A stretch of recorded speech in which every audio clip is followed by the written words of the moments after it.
পরিস্থিতিতে আমাদের এই প্রেস বার্তা করতে হচ্ছে এবং এই প্রেস বার্তায় উপস্থিত রয়েছেন আমাদের প্রদেশ কমিটির সম্মানীয় সম্পাদক টিভিতে প্রণব মহোদয় আছেন, এখানে আমাদের স্পোকস পার্সন নবেন্দু ভট্টাচার্য মহোদয়, আমাদের মিডিয়া ইনচার্জ মুক্তি সরকার। আমার আগে আমাদের যিনি স্পোকস পার্সন বিস্তারিত উনি তুলে ধরেছেন যে আজকের এই প্রেস বার্তার কি উদ্দেশ্য। তারপরও আজ আমি একজন নারী হিসেবে কিছু ব্যথা, কিছু কথা আপনাদের সঙ্গে একটু আমি শেয়ার করতে চাই। বিষয় হলো বাংলাকে নিয়ে। বাংলায় আঘাত হবে, তার আওয়াজ, তার প্রতিক্রিয়া ত্রিপুরা থেকে উঠবে না, সেটা কখনো হতে পারে না। কারণ আমরা যদি দেখি ত্রিপুরা এবং বাংলা, সেটা ভাষা হোক, সেটা আমাদের খাওয়া দাওয়ার কিছু বিষয় হোক, বেশভূষা হোক, সংস্কৃতি হোক, রাজনৈতিক ভাবে হোক, বলা যায় যে আমরা একাত্ম। এবং বাংলার কবিগুরু রবীন্দ্রনাথ ঠাকুর, যিনি ত্রিপুরাকে বিসর্জন দিয়ে গিয়েছিলেন, রাজস্বী উপন্যাস দিয়ে গেছেন। আজ সত্যি নবেন্দুদা বলছিলেন বাংলার সংস্কৃতির কথা,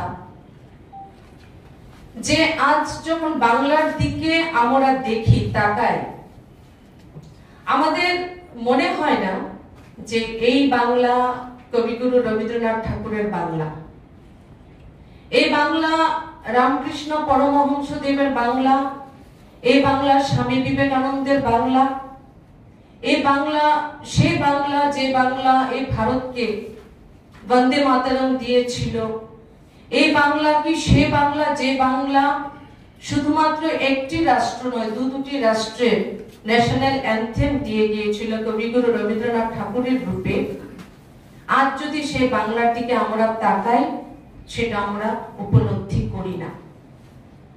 আজ যখন বাংলার শাসককে দেখি, সেই শাসকের মধ্যে আমরা সুরাবর্তীর রূপ দেখি।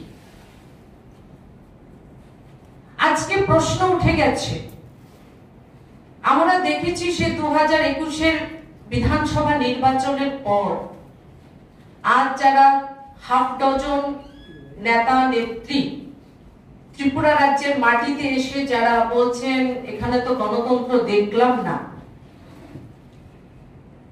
তাদের আমার প্রশ্ন, আজ সায়নী ঘোষের মতো নেত্রীকে আমার প্রশ্ন, আজকে পাহাড়, নদী, চা বাগান দিয়ে যে উত্তরবঙ্গ তৈরি হয়েছে, সে উত্তরবঙ্গ কি পশ্চিমবঙ্গের অংশ নয়? সেটা কি তৃণমূল কংগ্রেস এবং তাদের নেতা নেত্রীদের কাছে সেটা কি শুধুমাত্র একটি টুরিস্ট স্পট? না হলে আজ এত বড় একটি ভয়াবহ বন্যা পরিস্থিতি যেখানে নির্মাণ হয়েছে, 30-এর উপর মৃত্যু হয়েছে, হাজার হাজার মানুষ আজ ঘর ভিটে আশ্রয়হীন হয়ে পড়েছেন, আহত যেখানে শতাধিক, আজ সাইনবোর্ড সর্বস্ব একটি দল ত্রিপুরা রাজ্যে, আজ যুব নেত্রীর এবং বাকি যারা নেতৃত্ব এসেছেন, আমরা মনে করি আজ এই বিপদের সময়, বাংলার এই বিপদের সময় তাদের উত্তরবঙ্গে তাদের থাকার কথা ছিল, মানুষের পাশে দাঁড়ানোর কথা ছিল। কিন্তু তারা বরাবরের মতো, কারণ নাম অল ইন্ডিয়া তৃণমূল কংগ্রেস, কিন্তু এখনো একটি আঞ্চলিক দল হিসেবে তারা আছেন। সিপাহীজলাতে যেরকম প্রতি শীতকালে আমরা দেখি সাইবেরিয়ান পাখিরা চলে আসেন, ঠিক এরকম ভাবে 3-4 বছর পর তাদের মনে হয় 6% ভোটের আশায় তারা ত্রিপুরায় আসে।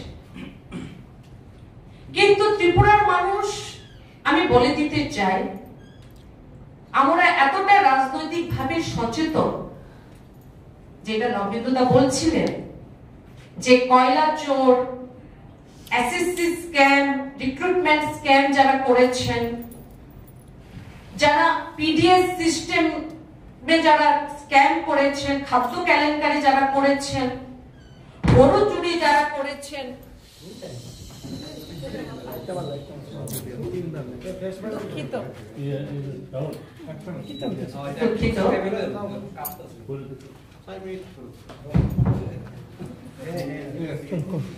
যারা গরু চুরিতে যাদের নাম রয়েছে,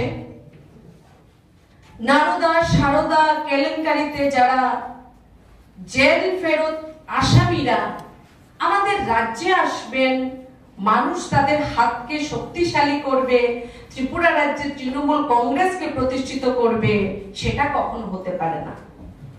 মমতা ব্যানার্জি প্রথমবার নয়, উনি যখন কংগ্রেসে ছিলেন তখনও রাজ্যে অনেকবার উনি এসেছেন। উনি বলা যায় টেস্টেড ত্রিপুরার মাটিতে।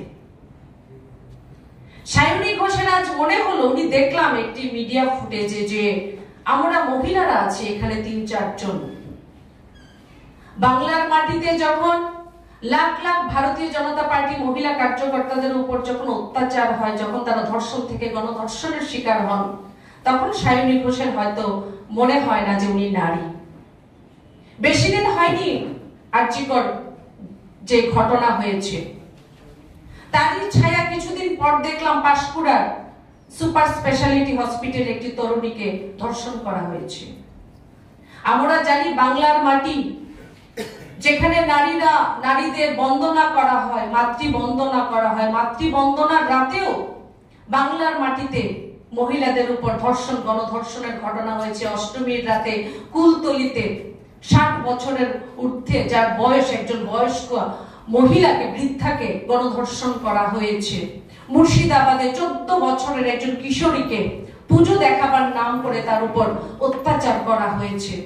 যাদবপুরে ঘটনা হয়েছে। এগুলো বেশি দিন আগের ঘটনা নয়, রিসেন্ট কিছু মহিলাদের উপর ঘটে যাওয়া ঘটনা, এবং প্রত্যেক ঘটনায় আসামি তৃণমূলের দুধেল যারা বাহিনী আছেন, তারা যাদেরকে দিদি তোষণ করে রাখছেন।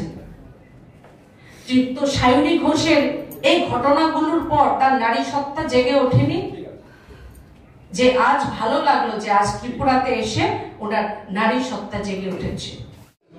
অনেক হৃদয় বিদারক ঘটনা, যে ভয়াবহ বন্যা হয়েছে, অতিবৃষ্টি হচ্ছে, সেখানে আমাদের ভারতীয় জনতা পার্টির যারা বিধায়ক, শঙ্করদার কথা বললেন নবেন্দুদা, উনি 6 আগরতলায় কাজ করে গেছেন বিশেষভাবে, ব্যক্তিগতভাবে আমরা প্রত্যেকে ওনাকে জানি, চিনি।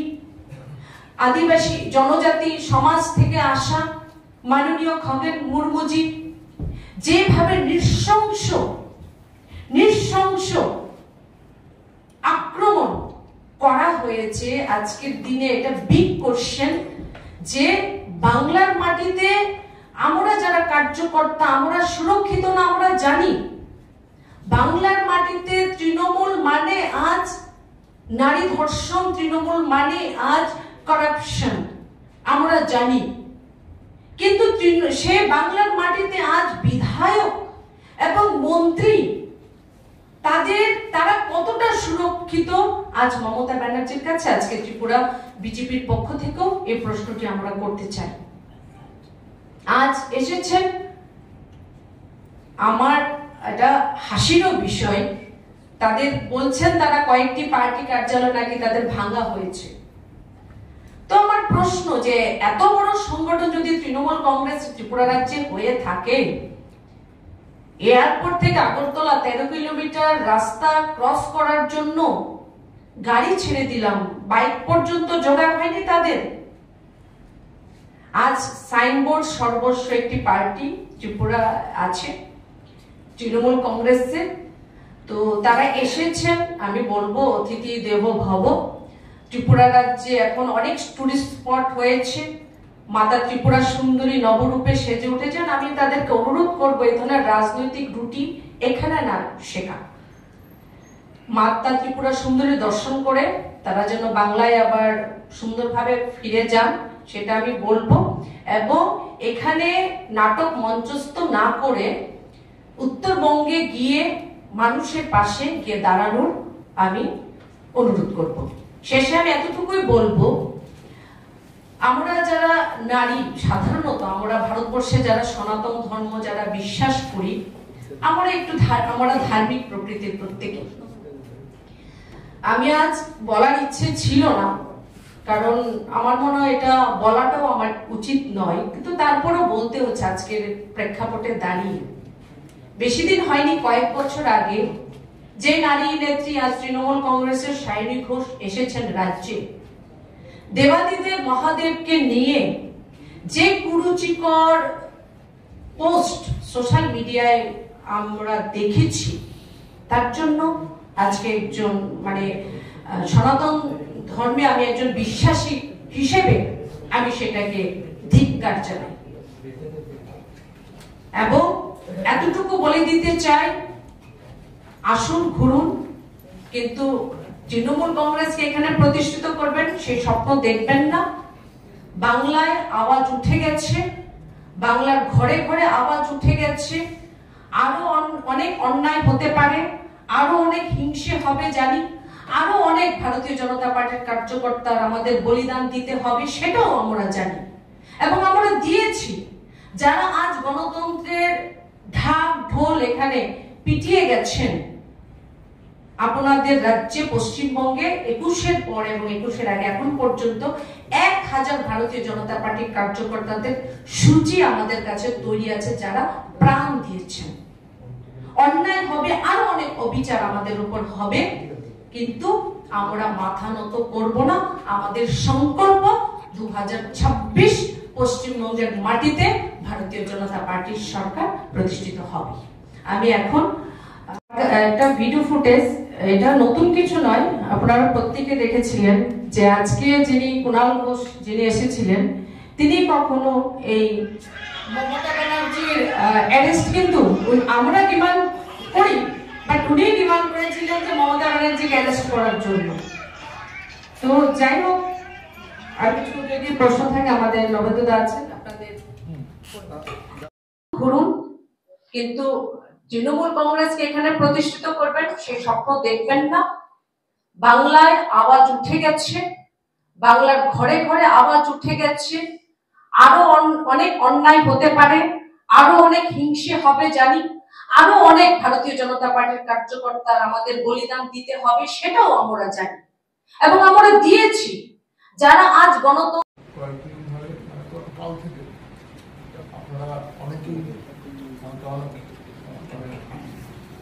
প্রশ্ন করছিলেন,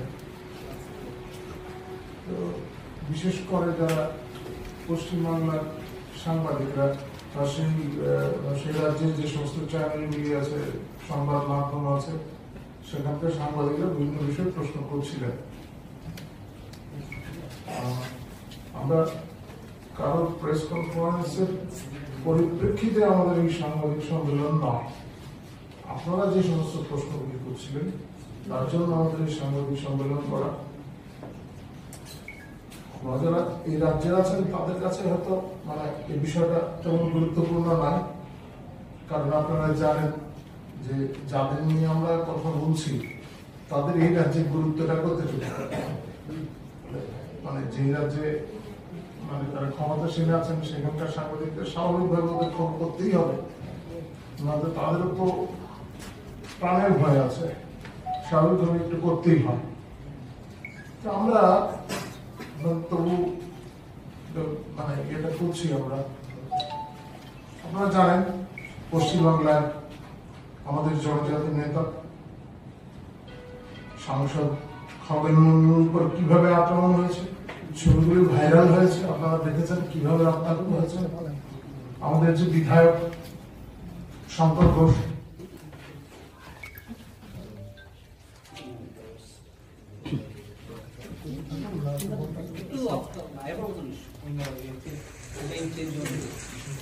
আমাদের যে বিধায়ক শঙ্কর ঘোষ আমাদের অনেকেরই বন্ধু, তিনি এই রাজ্যের বিধানসভা নির্বাচনের সময় আমাদের বাপিয়াদির নির্বাচনী ক্ষেত্রে প্রচারে এসেছিলেন।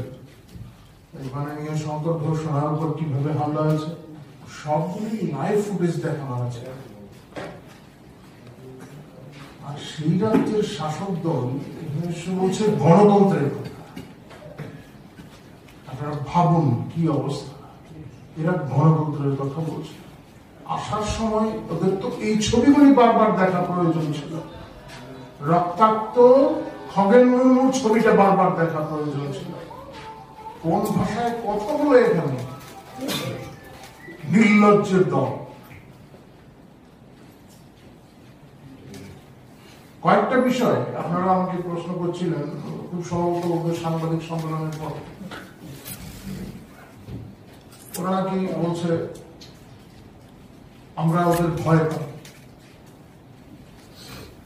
ওরা যদি ফ্যাক্টর না হয় তাহলে আমরা ওদের আটকে দিলাম কেন ইত্যাদি ইত্যাদি। কেউ কাউকে আটকায় না। তবে হ্যাঁ, এটা তো বিষয়, ওরা ফ্যাক্টর না।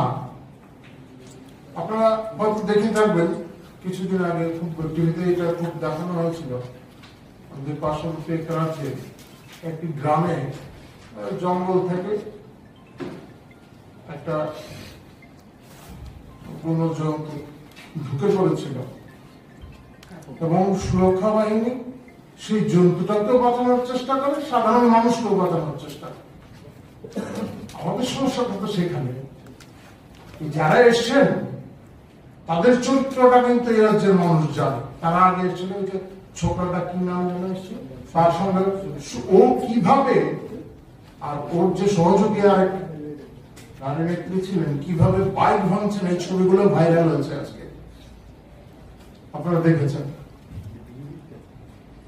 আর যে যার নেতৃত্বে এসেছেন ওনার কথা কি বলবো, উনি যখন চিটফান্ড কাণ্ডে ধরা পড়ছিলেন, পুলিশ তুলে নিয়ে যাচ্ছিল, উনি বলছিলেন মমতা নাকি বড় চোর। উনি অনেক বলে দেবেন, কথা বলে দেবেন। এই লোকটা ত্রিপুরায় এসেছিলেন এর আগে, এই বাম জামানায় এসেছিলেন এই লোকটা, এ রাজ্যে এসেছিলেন। তৎকালীন মুখ্যমন্ত্রী মানিক সরকারের সঙ্গে বৈঠক করেছেন, এই ছবিটা আপনাদের কাছে আছে। এবং এই বৈঠকের পর মানিক সরকার চিটফান্ডের প্রোগ্রামে, রোজ বিলির প্রোগ্রামে গিয়ে বলেছিলেন আপনারা ইনভেস্ট করুন। মানিক সরকার বিভিন্ন জায়গায় গেলে মানুষ বাধা দেয়, প্রশ্ন করে আমাদের টাকা ফেরত দাও। ওকে ওর কাছে চাইবে না, বলছে ওর কাছে তো স্বাভাবিকভাবে মানুষ চাইবে। তো আমরা ওর সুরক্ষার ব্যাপারটা তো আমাদের চিন্তা করতে হবে, এই রাজ্যের প্রশাসনকে ওর সুরক্ষার ব্যাপারটাও চিন্তা করতে হবে।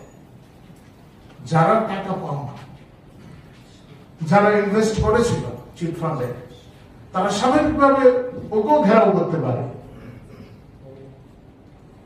উভয় দিকে নিরাপত্তাটা প্রয়োজন। এরা যেরকম মারমুখী, যে কোনো সময় সাধারণ মানুষের হামলা করে দিতে পারে, ইতিপূর্বে হয়েছে এর ধরনের ঘটনা। তো সাধারণ মানুষের নিরাপত্তা দেখতে হবে, ওদের নিরাপত্তাও দেখতে হবে। তো এরা যে প্রশাসন স্বাভাবিক চিন্তা করে কাজ করবে, কোথায় কি করে নিয়ে যাবে, কিভাবে যেতে দেবে, এই সমস্ত বিষয় তো আছে। যাই হোক, এরা আরো দু চারটে কথা বলছিলেন, আপনাদের মাধ্যমে জানতে পেরেছি যে বলছিলেন যে সেখানে নাকি ফটোশুট করতে গেছেন আমাদের বিধায়ক, আমাদের সাংসদ ফটোশুট করতে গেছেন সেখানে। আমরা এখানে বলছি এই রাজ্যে তৃণমূলের মূল গজাবে না। ইতিপূর্বেও চেষ্টা হয়েছে, বহুবার চেষ্টা করেছেন। নগর নির্বাচনের আগে এমন পরিস্থিতি তৈরি করেছিলেন যেন এই রাজ্যের সরকারটাকেই আপনারা ফেলে দেবেন। বিশেষ করে পশ্চিমবাংলায় এরকম একটা হাওয়া তুলেছিলেন আপনারা, একটি আসনও পাননি। এই রাজ্যের মানুষ বুঝে এই রাজ্যে তৃণমূলের মূল গজাবে না, কারণ এই রাজ্যে অনুপ্রবেশকারীদের আশ্রয় দেওয়া হয়, কোনোভাবেই প্রাধান্য দেওয়া হয়।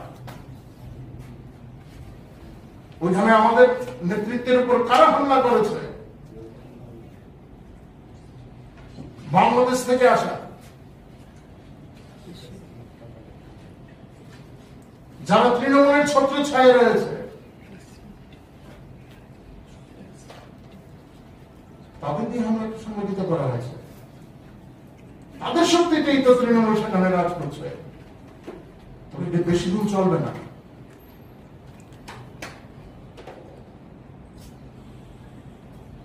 ভাঙাভাঙির গল্প কালকে থেকেই হচ্ছিল।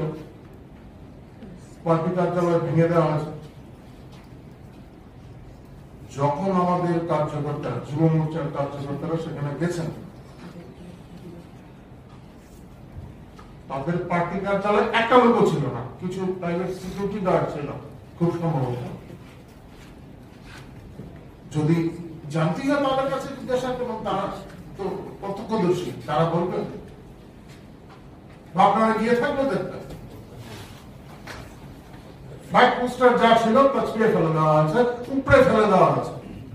এটা আমাদের ক্ষোভের বহিঃপ্রকাশ, ভাঙচুর করা হয়। আমরা পার্টি কার্যালয় কেন ভাঙতে চাই? আমরা ভাঙবো না। আর এটা তো আমাদের রাজ্যের মানুষের, এই রাজ্যের মানুষের সম্পত্তি। আমাদের কার্যকর্তাদের যতটুকু ধ্যান ধারণা আছে, কোথায় কি করা যায়, কি না করা যায়, কি তাদের কতদূর তারা যেতে পারেন, এই সমস্ত শিক্ষা তাদের আছে। এগুলি অসত্য তথ্য দেওয়া, বারবার এই কথাগুলি বলা হচ্ছে আক্রমণ, বারবার বলা হচ্ছে ভাঙচুর, বিশেষ করে পশ্চিমবাংলার চ্যালেঞ্জ। তাদের নেতারা বলছেন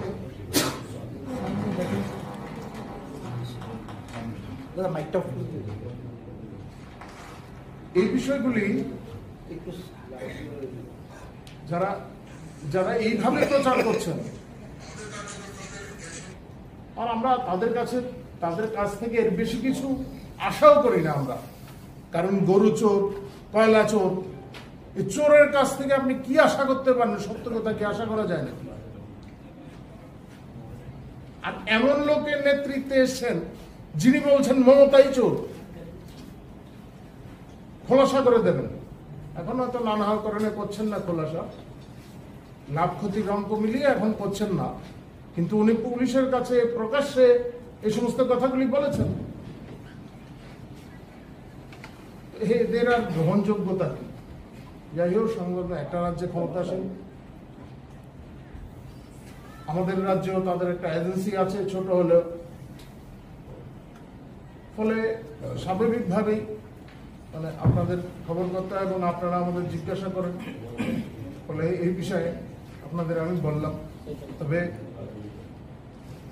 খগেন মুর্মুজি উনি আমাদের জনজাতি নেতা, আমরা যথেষ্ট ব্যথিত, খুব ব্যথিত আমরা এই ঘটনা, ক্ষুব্ধ। আমরা পশ্চিমবঙ্গের প্রতিটি গণতন্ত্রপ্রিয় মানুষ, যারা অনুপ্রবেশের বিরুদ্ধে কথা বলছেন, যারা এই দেশের মানুষের গণতান্ত্রিক অধিকার সুরক্ষার কথা বলছেন, পশ্চিমবঙ্গের সেই ধরনের প্রত্যেকটি মানুষের সঙ্গে আমরা আছি। ইতিপূর্বে আপনারা জানেন পশ্চিমবঙ্গে গত বিধানসভা নির্বাচনের পর অনেকেই পালিয়ে এসছিলেন এ রাজ্যে।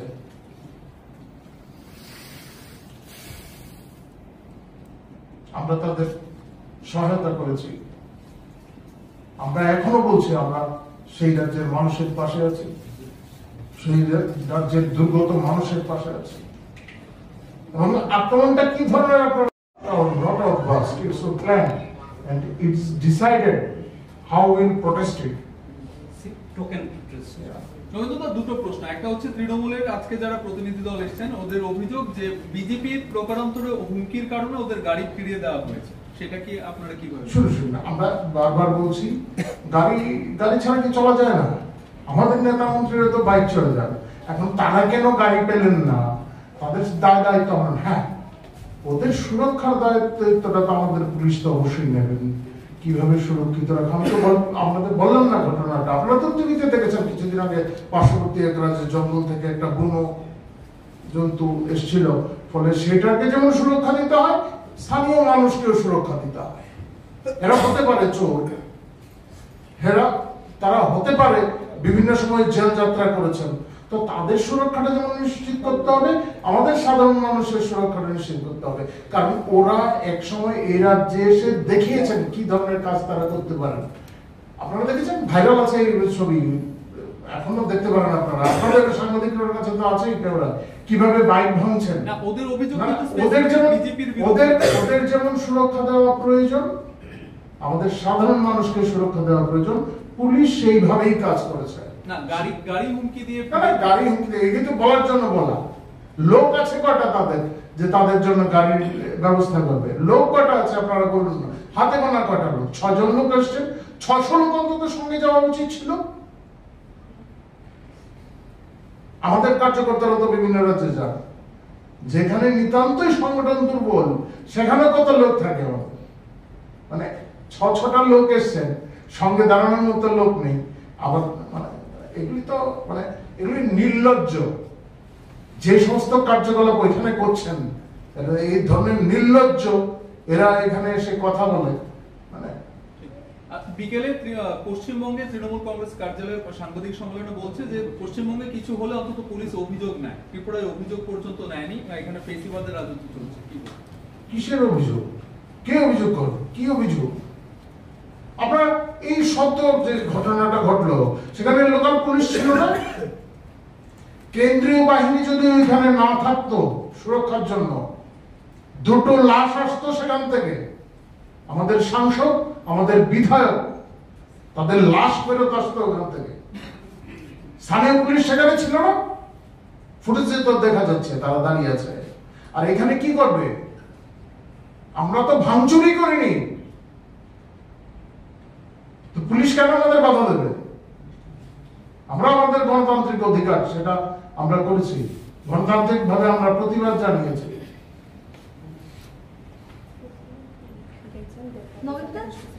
মুখ্যমন্ত্রী দিদি যে কথাটা বলছিলেন, মুখ্যমন্ত্রী গেছিলেন, হ্যাঁ, মানে কেমন রাজত্বে আছেন আজ পর্যন্ত তাদেরকে যে হামলাকারীরা অ্যারেস্টটা করবেন কি করে? এরা তো অনুপ্রবেশকারী। আর মুখ্যমন্ত্রী সেই হাসপাতালে কত সময়ের জন্য গেছেন সেটা একটু খোঁজ নিয়ে দেখুন। আমরা এই রাজ্য থেকে কি বলবো, আপনাদের তো পশ্চিমবাংলার চ্যানেলগুলিতে অনেকগুলি দেখানো হচ্ছে। 1.5 মিনিট ছিলেন সেই হাসপাতালে। সেই হাসপাতালে শঙ্কর ঘোষও ছিলেন। কত সময়ের জন্য ছিলেন হিসাব করুন। এর চাইতে বেশি সময় তো উনি নৃত্য পরিবেশন করেছেন। যে সময়টা হসপিটালে ছিলেন তার চাইতে অনেক বেশি সময় তিনি নৃত্য প্রদর্শন করেছেন। নবীনদা, গাড়ির প্রসঙ্গে ওনাদের একটা অভিযোগ ছিল যে ত্রিপুরা থেকে যখন বিপ্লব কুমার দেব যখন ওখানে যান তখন স্টেট প্রোটোকল অনুযায়ী বিপ্লব কুমার দেব গাড়ি পান, কিন্তু এখানেও তাদের টিমের যে 3 জন সাংসদ এসেছে স্টেট প্রোটোকল অনুযায়ী এদেরও গাড়ি পাওয়ার কথা। সেই জায়গায় এই ধরনের কোনো ব্যবস্থা তো ছিলই না। যেটা প্রসেনজিৎ বলেছে যে হুমকির কথা একটা বলেছে, প্রিপেড ট্যাক্সি যখন তারা বুক করেন সেটাও ক্যান্সেল হয়েছে। স্টেট প্রোটোকল অনুযায়ী এই যে গাড়ির বিষয়টা বলছে সেটাকে কিভাবে বলছি, এটা প্রশাসনকে আপনি খোঁজ নিয়ে দেখবেন। এটা হচ্ছে সিস্টেম যে আপনাকে প্রশাসনকে অবহিত করতে হবে আপনি এসেছেন। আপনারা একটু জেনে নেবেন ওনাদের, আবার প্রশ্ন করে আপনারা যদি জানার চেষ্টা করেন ওরা আমাদের রাজ্য প্রশাসনকে অবহিত করেছিল কিনা। আর কোনোভাবেই আমাদের নেতৃত্বরা যখন যান, সিনিয়র লিডাররা যখন সেখানে যান, সেখানে সরকারি কাজে বা সাংসদ হিসাবে কোনো কাজে গেলে তখন সেইভাবে ওদের ইনফর্ম করা হয়, সরকার সেইভাবে ব্যবস্থাদি করে। অন্যথায় রাজনৈতিক দল, যে রাজনৈতিক দলের কাজের জন্য তিনি যাবেন, সেই দলের হয়ে সেই দলের তরফ থেকে ব্যবস্থাদি করা হয়। এটা কি মঙ্গলমূলক নাকি? এরা আসবেন এখানে হই হট্টগোল করবেন, সেই জন্য রাজ্য সরকার ওদের গাড়ি দেবে? অদ্ভুত ব্যাপার। আমাদের কার্যকর্তারা সেখানে গেলে কি আমাদের পার্টি থেকে ব্যবস্থাদি করা হয়। আর সরকারি যদি কোনো অনুষ্ঠান থাকে স্বাভাবিকভাবে এটা মানে পলিটিক্যাল ডিপার্টমেন্ট থাকে, তো তারা এই সমস্ত বিষয়গুলি ব্যবস্থাদি করে। এটা আপনারা প্রশাসনের যারা ঊর্ধ্বতন আধিকারিকরা আছে তাদের সঙ্গে জেনে নিতে পারে, এটা একটা সিস্টেম থাকে, এই সিস্টেমে এই বিষয়গুলি হয়। Anything else? নবীনদা কুণাল ঘোষ বলেছেন বিপ্লব দেব, এবং সেই জন্য আমাদের পার্টির কার্যকর্তারা, আমাদের যুব মোর্চারা সেখানে গেছে। পার্টির যে সমস্ত ফ্ল্যাগ পোস্টার ছিল সেগুলি আমরা ছিঁড়ে ফেলে দিয়েছি, সেগুলি আমরা ফেলে দিয়েছি। যে সমস্ত জায়গায় এই তৃণমূলের নাম লেখা ছিল সেই টপগুলো আমরা ফেলে দিয়েছি। ভাঙচুর আমরা করিনি, আমাদের সেটা বক্তব্য, আমাদের পরিষ্কার অবস্থান। এবং আপনারা গিয়ে দেখে আসতে পারেন কোথাও ভাঙচুরের কোনো মানে চিহ্ন মাত্র নেই। মানে যে ঘটনাটা হয়েছে, যে বিক্ষোভটা আপনারা দেখিয়েছেন সেটা আপনাদের নিশ্চয়ই আমরা করেছি। আগামী দিনে প্রয়োজনে আমরা রাজ্য জুড়ে বিক্ষোভ করবো এই বার্তাটা সেখানে দেওয়ার জন্য, এবং সেটা প্রতীকী। একটা জিনিস জানতে চাইবো, আপনি যেটা বলছেন এখন যে স্বীকার করে নিচ্ছেন যে ক্ষোভ দেখিয়েছেন আপনারা, তা আপনারাই তো বলছেন যে সাইনবোর্ড সর্বস্ব এক কথা, তো সেখানে আপনি যেটা বলেছেন যে কেউই ছিল না, শুধুমাত্র সিকিউরিটি গার্ড, কেউই তো ছিল না দলীয় কর্মী, তা কাদের উদ্দেশ্যে আপনাদের? সেখানে একটা পার্টি কার্যালয় আছে, রেজিস্ট্রি করা। আমাদের ক্ষোভটা দেখাতে তাহলে কোথায় যেতে হবে? আমরা সেখানেই যাব। ভাড়া নেওয়া বাড়ি, ঠিক আছে, ভাড়া নেওয়া বাড়ি, সেখানে একটা রেজিস্টার্ড অফিস তবে সেখানেই আমরা যেতে হবে। আমাদের পার্টির ক্ষোভ দেখানোর জন্য, গণতান্ত্রিক উপায়ে যে ক্ষোভ প্রদর্শন করা, সেই ক্ষোভ প্রদর্শন করার জন্য আমাদের সেখানেই যেতে হবে। আমরা সেখানেই যাবো, আমরা তো পশ্চিমবাংলায় যেতে পারবো না। যারা এখানে এসছেন তারা ঠিক আছে, তাদের পয়সা থেকে এসে এগুলি নিয়ে তো আপনারা এই লেখালেখি করছেন। আমরা মানে পরিষ্কার ভাবেই বলছি, আমরা এটা প্রতীকী যে আমরা প্রচন্ড ক্ষুব্ধ, এবং আমাদের ক্ষোভ আমরা প্রদর্শন করার জন্য আমাদের যুব মোর্চার তরফ থেকে সেখানে গেছেন। এবং আমরা আমাদের নিয়ন্ত্রণে থেকে, আমি শুরু থেকে প্রথমেই কথা বলেছি, আমরা আমাদের নিয়ন্ত্রণের থেকে আমাদের কার্যকর্তারা বোঝেন কত দূর যেতে হবে, কত দূর যেতে হবে, সেই সীমার মধ্যে থেকেই তারা প্রতিবাদ প্রদর্শন করেছেন। আমাদের মানে পার্টির তরফ থেকে সিদ্ধান্ত নেওয়া হয়েছে, এবং এটা জাতীয় স্তরের সিদ্ধান্ত যে আমাদের কার্যকর্তারা সেই জায়গায় শুধু এখন সেবাই করবেন, কোনো রাজনীতি না। এই সেবার কাজটা দুর্গত মানুষের কাজ করতে গিয়ে তারা আক্রান্ত হয়েছেন, কতটা নিকৃষ্ট এরা। আমরা এক সময় বাংলার সংস্কৃতি, বাঙালি সংস্কৃতি এই নিয়ে আমরা গর্ব প্রকাশ করতাম এবং পশ্চিমবঙ্গকে আমরা অনুসরণ করতাম। আজকে বাংলার সংস্কৃতি কোথায় গিয়ে ঠেকেছে? এটা শুধু বাংলা রাজনীতি না, বাংলায় গণতন্ত্র না, বাংলা সংস্কৃতি আজ এক গভীর সংকটের মুখে এসে ঠেকেছে। আমাদের এই রাজ্যের জাগ্রত মানুষ কখনোই এদের এই ধরনের শক্তিকে কখনোই প্রশ্রয় দেয়নি। বারংবার তার প্রমাণ মিলেছে গত विधानसभा निर्वाचन। धन्यवाद। आप लोग ने देखा प्राइम मिनिस्टर साहब ने भी कॉन्डेम किया जिस तरह से भाजपा का वरिष्ठ नेता और जनजातीय समाज का सांसद मारा मुर्मू जी को, और जिस तरह से अटैक हुआ वेस्ट बंगाल में, उसको कॉन्डेम करने के लिए देश का कोई भी व्यक्ति के पास हाईएस्ट लेवल ऑफ कॉन्डेम वर्ड नहीं रहा है। देश खत्म है। मैं बंगाली में एक बात बोलना चाहता हूँ। পশ্চিম বাংলায় টিএমসি গণতন্ত্র ফিরিয়ে দেওয়ার প্রতিশ্রুতি দিয়ে যে সরকারে এসেছেন, ওনারা আজকে শুধু জনজাতিরই নেই, গোটা ওয়েস্ট বেঙ্গল, গোটা পশ্চিম বাংলার ভবিষ্যৎ এবং গণতন্ত্রই ওরা কেড়ে নিয়েছেন। কাজে আজকে টিএমসির যে অ্যাক্টিভিটিস, আজকে ওনারা আমাদের রাজ্যে এসে কিছু নাটক দেখেছি আমি, আর গতকালকে আমি আরেকটা নাটক দেখেছি। Honourable chief minister Mamata Banerjee মহোদয়, উনি নাকি আমাদের এমপি সাহেবকে হসপিটালে ভিজিট করতে গিয়েছেন। উনি একবার ইনস্ট্রাকশন দেন উনি আবার ভিজিট করতে যান। হাইয়েস্ট লেভেল অফ হিপোক্রেসি, আর হিপোক্রেসির সীমা আছে, আর সেটা ওয়েস্ট বেঙ্গলের মধ্যে সীমাও শেষ। तो ये विषय यही है, जिस तरह से एक संसद भी सुरक्षित नहीं है वेस्ट बंगाल में, आम जनता तो सुरक्षित है ही नहीं, संसद विधायक सुरक्षित नहीं है, आम जनता कैसे सुरक्षित हो सकता है। ममता बनर्जी को 2026 का चुनाव में वेस्ट बंगाल रिजेक्ट करने का तरीका पे है, और इस डर की वजह से ममता बनर्जी अभी अपना टीएमसी का गुंडा लोगों को लेके भाजपा का सभी कार्यकर्ता, भाजपा का सब जनप्रतिनिधि, भाजपा का सभी नेता के ऊपर व्यक्तिगत 1-to-1 अटैक करने का एक कॉन्स्पिरेसी कॉन्सेप्ट में चल रहा है। ज्यादा बात नहीं करूंगा, और मैं लास्ट बात यही बोल के मैं आप लोग से समाप्त लेता हूं।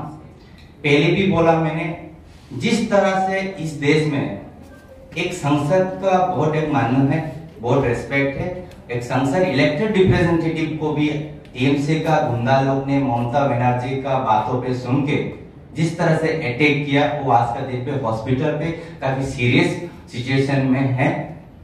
वो सिर्फ त्रिपुरा का मैं जनजाति विषय के बोल के नहीं बोलता हूँ, मैं भी जनजाति समाज से आता हूँ, और आप लोग को मालूम ही है कि बीजेपी ही जनजाति को पहली बार प्रायोरिटी दिया, और BJP he Bharatiya Janata party he ministry of tribal welfare बनाया, और अभी प्राइम मिनिस्टर नरेंद्र मोदी जी का नेतृत्व पे देश में पहली बार हम लोग ने जनजाति महिला को हमारा प्रेसिडेंट मिला है।